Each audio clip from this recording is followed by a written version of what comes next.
8.1 number 12, we are dealing with partial sums. And that's because this thing is infinity at the top, so there's really no way to go all the way to infinity with the sum here. All we can do is kind of estimate partial sums. And so we're going to do a third, a fourth, and a fifth partial sum. So I'm going to just write out a couple terms here. So the first term, let's do it down here.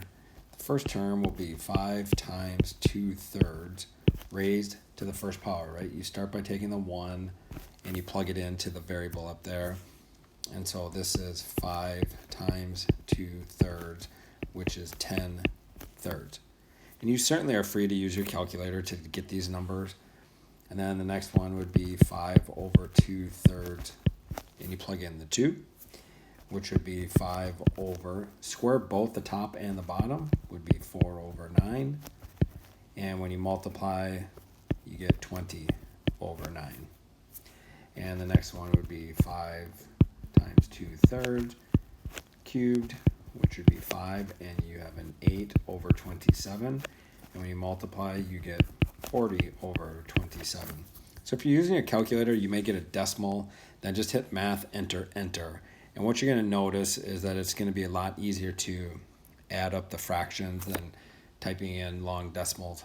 So let's go ahead now and do a third partial sum. We're just going to add those three fractions together.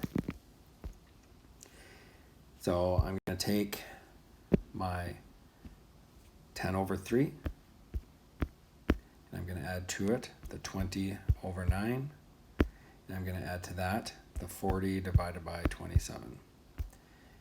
And then I get a long decimal, and I'm going to just see if we can hit math, enter, enter to change it to a fraction, and I'm getting 190 over 27. So that is what you'd call the third partial sum. Now, as you move on into the fourth partial sum, right? The fourth term would be here. 2/3 raised to the fourth. So you can do the math in your head. But one of the things you'll notice is that the top numbers are multiplying by 2 all the way. So this would be an 80 here. And then you're just multiplying by 3 down here. So this would be 81. So if you do that work on your calculator, in my case, for my numbers, right? For my numbers, I'm getting an 80 over 81. So I'm going to go back now. Well, that's my third partial sum. And so I should be able to just add to that the 80 over 81. And then I would hit math, enter, enter. So 650 over 81 is probably a little better number to type in. And then the last one, we're doing the fifth number. So if I'm out here on the 5, this is 5 times 2/3 to the fifth power. But if I multiply the top by 2, and if I multiply the bottom by 3,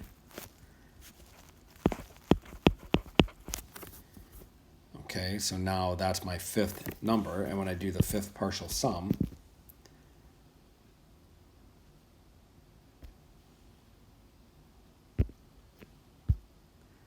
oops, I want to hit second, enter. So I had that 650 over 81 was my last answer, and I'm going to add to it 160 divided by 243. And again, I would hit math, enter, enter, and I get 2,110 divided by 243. And that would be my fifth partial sum. So there's really no easy way around it right now to just go ahead and sum these all up. But you can find some patterns. So if you have more than a fifth partial sum, it can be a little quicker.